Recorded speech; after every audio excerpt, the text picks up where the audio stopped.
sentirnos patriotas por la patria grande que nace en aquel 25 de mayo de 1810, pero también por la patria chica que se va sumando a esta festividad. Y bueno, por lo que yo he leído y por lo que conozco, el 11 de junio de 1810 llega la noticia a San Luis y la trae don Manuel Corbalán, un oficial que había sido enviado desde Buenos Aires. El Cabildo de Buenos Aires lo enviaba a Cuyo para traer la noticia. La primera que recibe la noticia es San Luis, después sigue camino para Mendoza y para San Juan. Y llega a caballo, imagínense, por el camino real. En ese tiempo era un camino de postas, un camino, colonial, que unía Buenos Aires con Santiago de Chile, y que por San Luis pasaba por el norte, es decir, aparecía cruzando el Comechingones, y ya estaba la posta de Morro y la de Renca, y las postas eran lugares donde podían pernoctar, dar de comer a sus caballos, y bueno, ya apareció aquí la próxima posta más cerca de la ciudad de aquel entonces, era la posta del Chorrillo. Y nos imaginamos a don Manuel Corbalán cansado de un viaje tan largo, ¿no? Extenuante viaje, y llega a una ciudad, a una aldea prácticamente. Tenía 700 habitantes San Luis en ese tiempo, en ese año.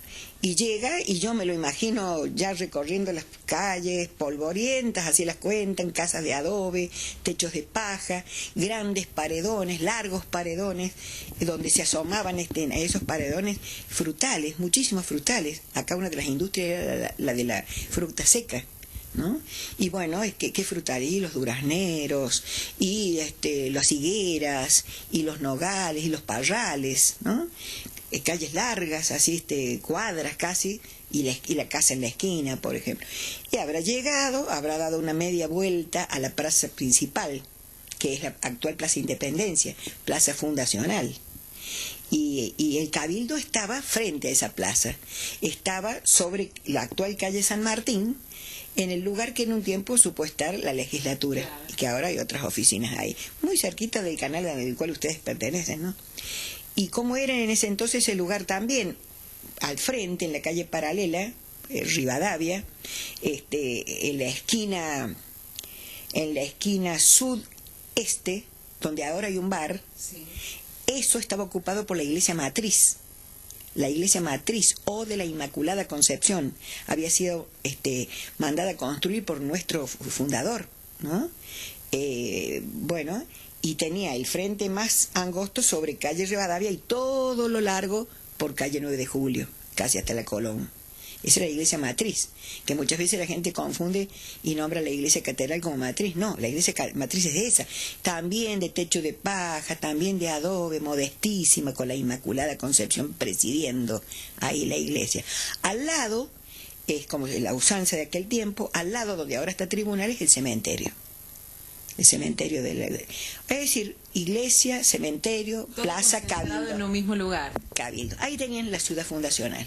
Donde hoy está la Casa de Gobierno, era un gran terreno que pertenecía a un señor Vasconcelos y también debe haber sido una persona importante de aquel tiempo, y también a un señor Pueyrredón, pariente de Juan Martín Pueyrredón, que después estuvo exiliado aquí en San Luis.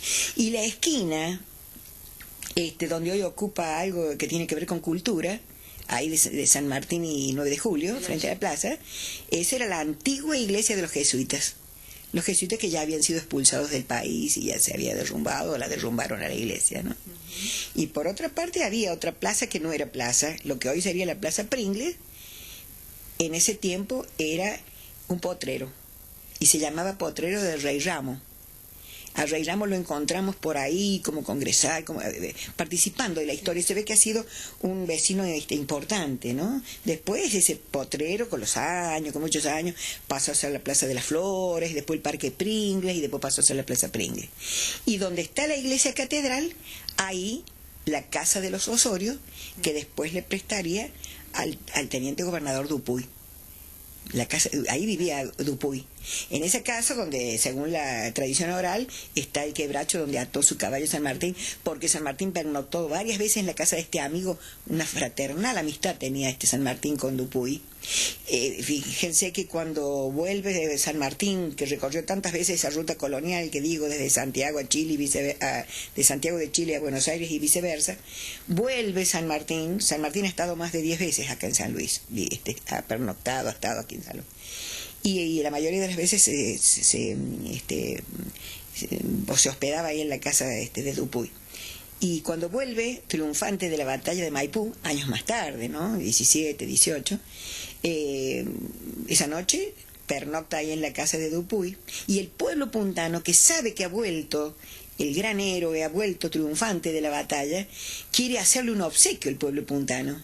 Y fíjate que le podría haber obsequiado, porque en ese tiempo estaba la industria del cuero, acá se trabajaba mucho el cuero, haberle regalado una montura, haberle regalado unas boleadoras, no sé, algo, o la platería también que se hacía, le podrían haber regalado un mate de plata, o la gran industria que había en ese momento, que eran las mujeres puntanas, que eran las tejedoras, las que teñían, hilaban, todo, hacían todo para hacer ponchos preciosos que mandaban a otros pueblos, los vendían.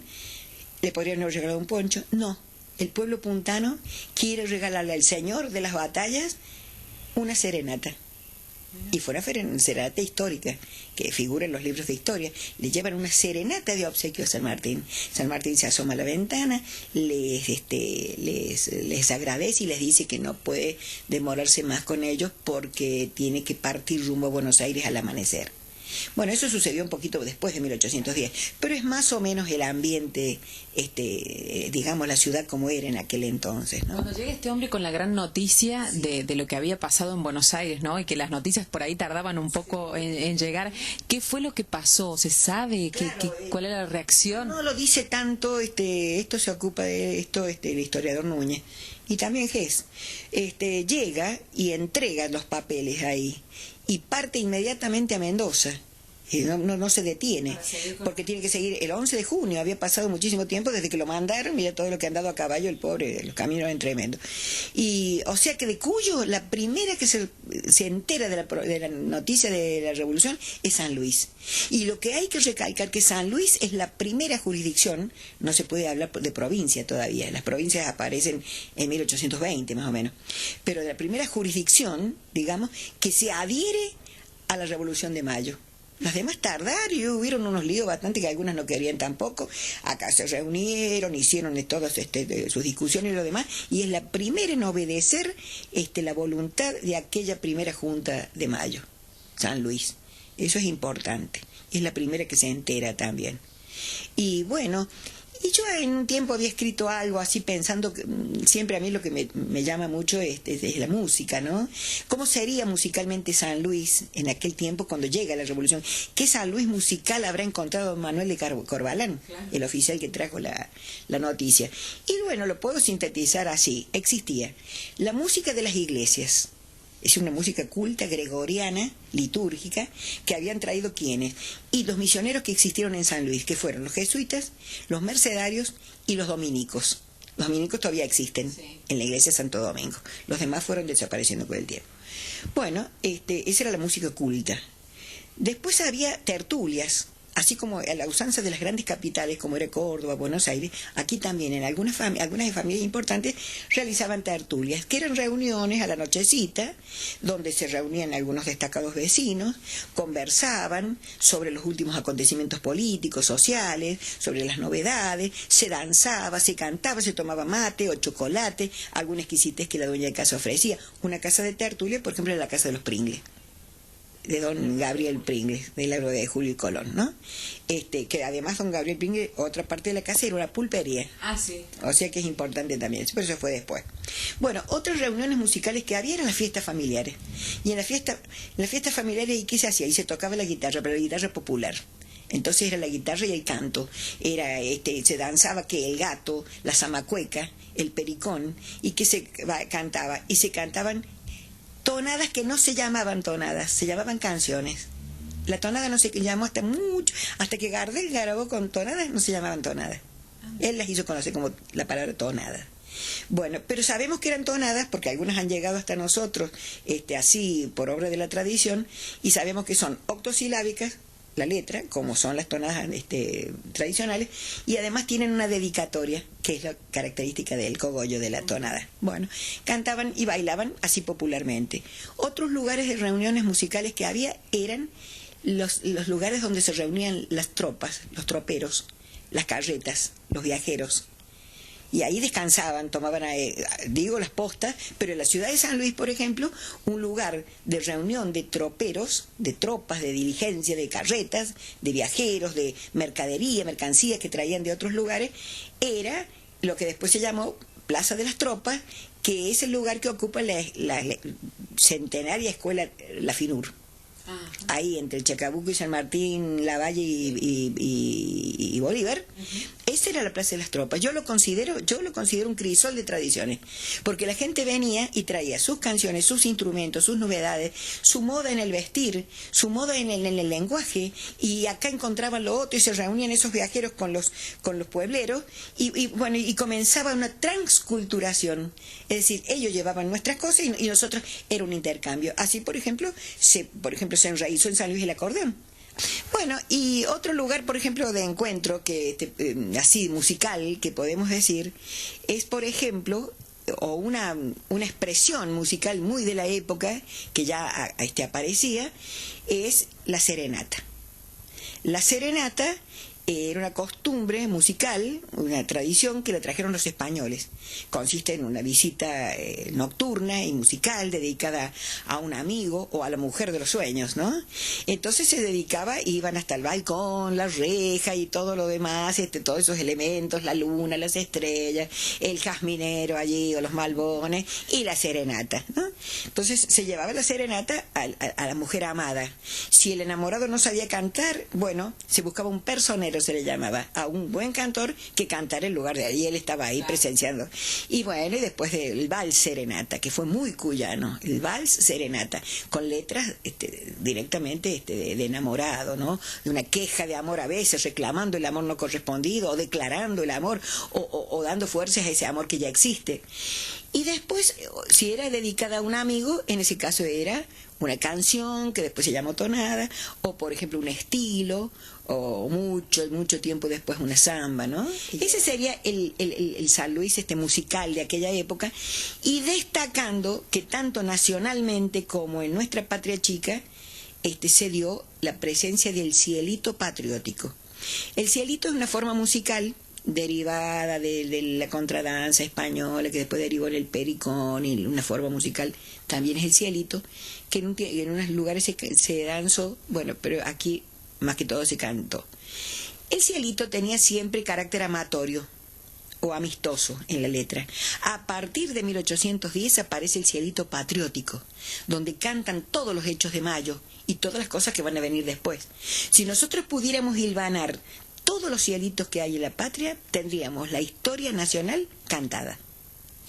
Sí, no, es excelente. Hay trabajo sobre eso, pero no han logrado reunirlos a todos. Pero realmente el cielito era y el que lo cantaba era una especie de, como los juglares antiguos, que iban de pueblo en pueblo llevando con su cielito las noticias. Iban anoticiando a otros pueblos más lejanos de todo lo que iba aconteciendo, de todo lo que aconteció después, porque a partir de 1810 ya se empieza a pensar en la independencia, ¿no? Entonces hubo mucho para cantar y mucho para decir. Eso es lo que puedo contarles en este día patrio, que debe encendernos a todos con un entusiasmo patriótico y hermanarnos y darnos fuerzas para seguir adelante en momentos que son tanto más difíciles que hace 200 años. ¿Qué opinión le merece por allí que se quiera hacer aquí también, ¿no es cierto?, una réplica del Cabildo de Buenos Aires, ¿no? También teniendo en cuenta que San Luis fue la primera que recibió la noticia, que dirió y demás. Y a mí me parece magnífico. Ojalá hubieran podido hacer un pequeño cabildo diminuto, porque como estoy diciendo, San Luis, siempre San Luis, que nunca figuramos nosotros tanto en otros lares, pero sin embargo tenemos una historia tan importante. Y yo cuando me enteré me gustó muchísimo. Me hubiera gustado tenerlo aquí en la capital, ¿no? Realmente, bueno, pero va a estar en la punta ahí, en la punta creo que va a estar, y bueno, es una idea magnífica, porque ojalá que lo cuiden. ojalá que lo respeten, ojalá que lo hermoseen y ojalá que le den gloria con el proceder de los puntanos cada día que sea mejor, ¿no? O sea que bueno, ojalá que esa réplica del Cabildo nos haga pensar un poco en esta historia de 200 años de patria que tenemos, que tiene que hacernos más unidos, más fuertes, más patriotas, más defensores de la tierra, ¿no? Pareciera que a veces que la patria ha pasado a ser un arcaísmo, la palabra patriota, un arcaísmo, una palabra de caída ya guardada por ahí en algún cajón, y no es así, ¿no? Que los maestros, que los padres, que los abuelos, que los medios, que todos sepan encendernos una escarapela de amor en cada corazón.